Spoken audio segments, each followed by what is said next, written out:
Hello everyone, welcome back to my channel. Here we are with a new video related to the vocabulary words, 10 new words with meaning and its sentences. So let's begin with our today's video, and if you are new on my channel, don't forget to subscribe my channel and hit on the bell icon so that you never miss any kind of update from my side. So let's see today's new word vocabulary words with meaning and sentences. So we are going to study which 10 words. Let's have a look. Comfortable, crack, posture, gesture, discussion, concern, appreciate, bachelor, instructor, disaster. So let's see the first word with its meaning and sentence. First word is comfortable. पहला word जो हमारा है वो है comfortable. Comfortable का meaning क्या है? That makes you feel physically relax and in no pain. इसका मतलब आरामदेह भी कह सकते हैं, जहाँ पे हमें एकदम आरामदायक लगता है, जहाँ पे कोई भी टेंशन नहीं, कोई दर्द नहीं, दुख नहीं, एकदम चिलैक्स मूड में जब हम बैठते हैं एकदम पीसफुल माइंड के साथ, तब वहाँ पे हम कंफर्टेबल फील करते हैं. उसे हम क्या कहेंगे? कंफर्टेबल. सो इसका सेंटेंस देखें. I am so comfortable here, यानी मुझे यहाँ पे बहुत अच्छा लग रहा है, सुकून महसूस हो रही है, आरामदायक, जहाँ पे मुझे कोई टेंशन नहीं है, चाहे फिज़िकली हो या मन के अंदर हो. एकदम मुझे आराम, पीस, चिलैक्स यहाँ पे महसूस हो रहा है. उसे हम क्या कहेंगे? Comfortable. Let's see the next word. Next word कौन सा है? क्रैक. क्रैक का क्या मीनिंग होता है? टू ब्रेक समथिंग ओपन, यानी कोई भी चीज़ जो नॉर्मल प्लेन हो और उसमें अचानक छोटी सी दरार आ जाए, क्रैक पड़ जाए, उसे हम कहेंगे क्रैक. क्रैक पड़ जाए यानी थोड़ी सी चीर आ जाना. ना इन शॉर्टली ये हमारी प्लेट है, राइट. अभी ये जो ये हमारी प्लेट है और ये प्लेट में थोड़ी सी ऐसे चीर पड़ गई, तो इसे हम क्या कहेंगे? क्रैक आ गया, वहाँ पे दरार पड़ गई. तो क्रैक का मतलब है दरार पड़ना. टू ब्रेक समथिंग ओपन, यानी कोई चीज़ है जिसे हम क्रैक में, मतलब टूट गई, उसे हम क्रैक कहेंगे. Let's see the sentence. Crack 2 eggs into a bowl, यानी 2 अंडे लो और बोल के अंदर तोड़ के डाल दो. Let's see the next word. Next word है पोस्चर.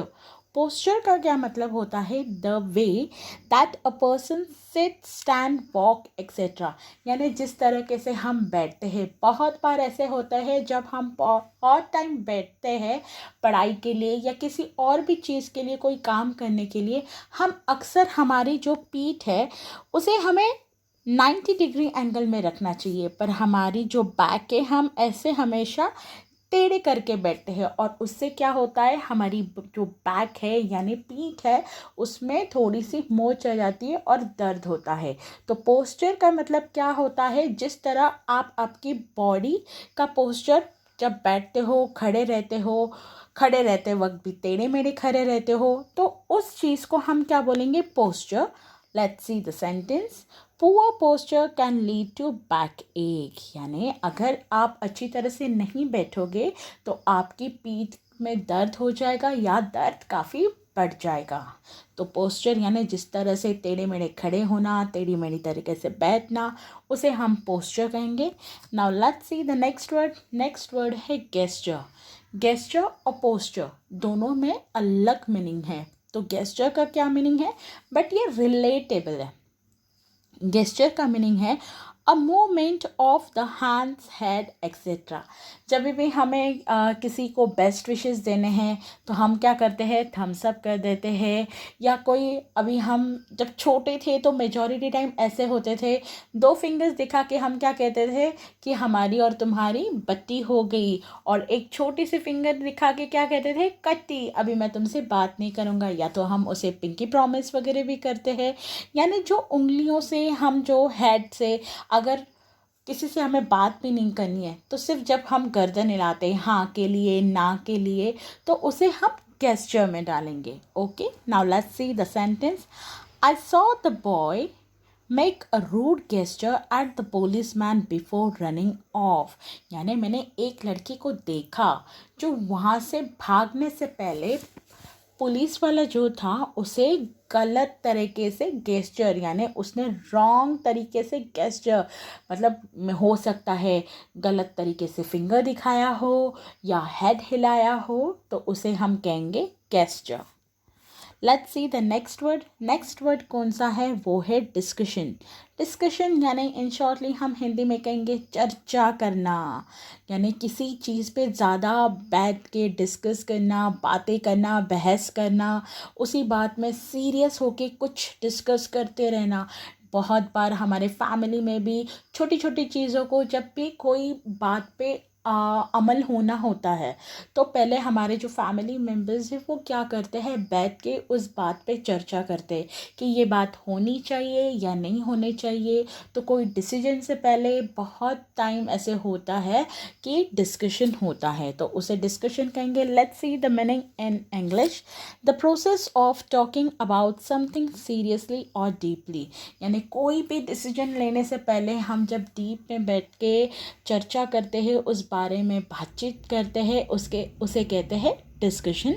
उसका सेंटेंस देखते हैं. After much discussion we all agreed to share the cost, यानी बहुत चर्चा करने के बाद हमने ये तय किया कि हमें आपको इस चीज़ का कॉस्ट बताना चाहिए या रेट बता देना चाहिए. कभी कभी हम क्या करते हैं, फैमिली मेम्बर्स को गिफ्ट अगर तोहफ़ा महंगा वाला दे देते हैं तो वो जिद भी करते, बताओ बताओ कितने का है.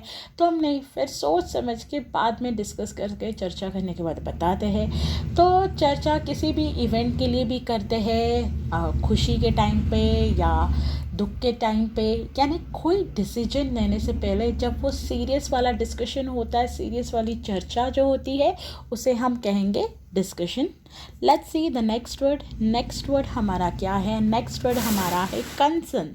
कंसर्न का मतलब क्या है? टू अफेक्ट और इन्वॉल्व समबडी समथिंग, यानी इन शॉर्टली किसी के लिए भावुकता से कनेक्टेड होना, किसी के लिए बहुत ही लगाव होना, जिसके लिए हम सोचते हैं, जिनके बारे में चिंताजनक होते हैं, जिनके लिए फ़िक्र लगी रहती है, उसे हम कहेंगे concern.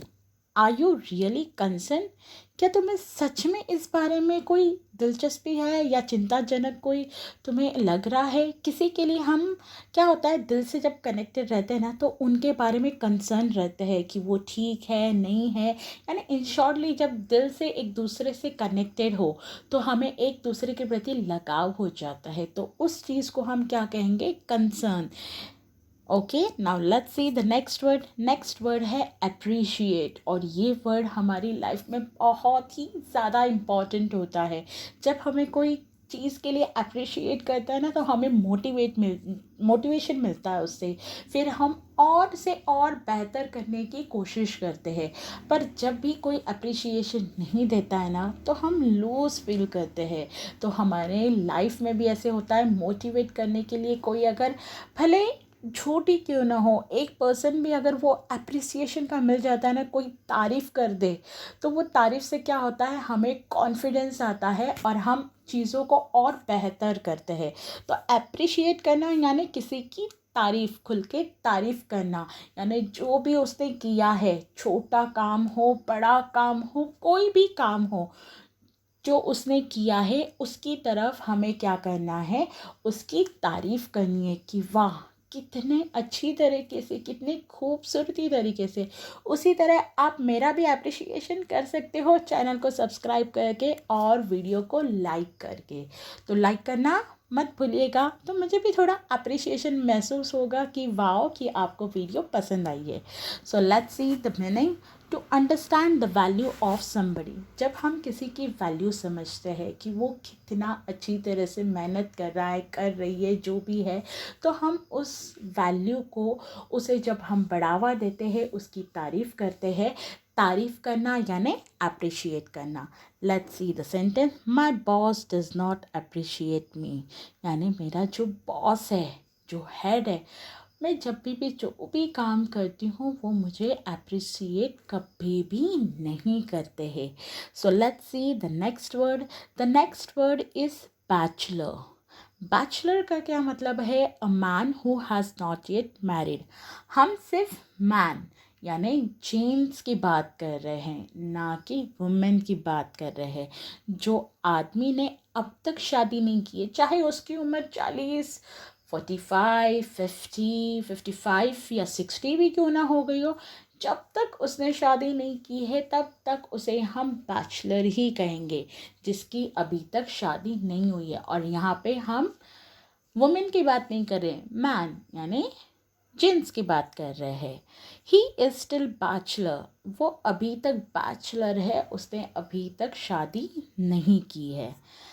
The last second word कौन सा है? और वो है instructor.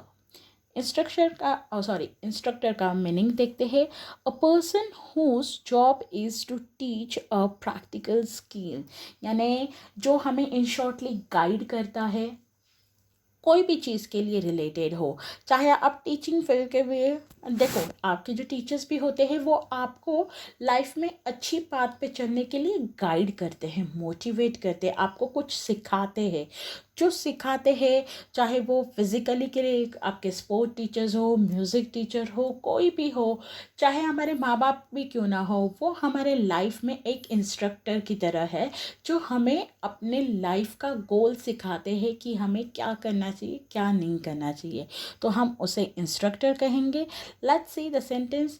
My instructor is very talented. यानी जो भी मेरे इंस्ट्रक्टर है वो बहुत ही ज़्यादा टैलेंटेड है. हो सकता है चेस प्लेयर हो या क्रिकेटर वाले हो, यानी कोच वगैरह जो है, कोच वगैरह इन सब के ऐसे देखो नाम अलग है, कोच, टीचर, पेरेंट्स, ये सब. पर जो भी हमें किसी चीज़ के लिए गाइड करते हैं उसे हम क्या कहेंगे? उन्हें हम कहेंगे instructor. Now let's see the last word. Last word हमारा है डिज़ास्टर. डिज़ास्टर का मतलब क्या होता है? An event that cause a lot of harm और डैमेज. जहाँ पर बहुत ही बड़ा नुकसान हुआ हो, बहुत भारी सा नुकसान हुआ हो, उसे हम क्या कहेंगे? डिज़ास्टर. जैसे एग्जांपल यहाँ पे दिए गए हैं. अर्थक्वेक यानी भूकंप आना, फ्लड यानी पानी भर जाना हर जगह, एंड अदर नेचुरल डिज़ास्टर. तो ऐसे कुछ डिज़ास्टर के यहाँ पे एग्जाम्पल दिए गए हैं जहाँ पे बहुत भारी भरकम नुकसान हुआ है, उसे हम कहेंगे disaster. Let's see the sentence. The particular state always face big disaster while natural disaster. यानी कोई एक पर्टिकुलर स्टेट है, अभी हमने हर बार देखा है केरल साइड में क्या होता है, हर बार फ्लड आ जाता है. तो वो साइड में जहाँ पे बड़े बड़े नदियाँ होते हैं, तो वो साइड में अक्सर ये चीज़ होती रहती है. बारिशों के टाइम में क्या होता है, तो वो एरिया को हमेशा नुकसान ही होता है. आजू बाजू की जितनी भी सराउंडेड एरिया हो, तो जब भी बारिश ज़्यादा होती है, पानी का जो जितना माहौल है वो और बढ़ जाता है और फिर वो डिज़ास्टर में चला जाता है, यानी बहुत बड़ा लॉस हो जाता है, वहाँ पे फ्लड आ जाता है. अगर आपको मेरी वीडियो अच्छी लगी हो तो प्लीज़ अपने फ्रेंड्स के साथ भी शेयर कीजिए, लाइक कीजिए और सब्सक्राइब कीजिए. और चैनल के साथ बने रहने के लिए थैंक यू.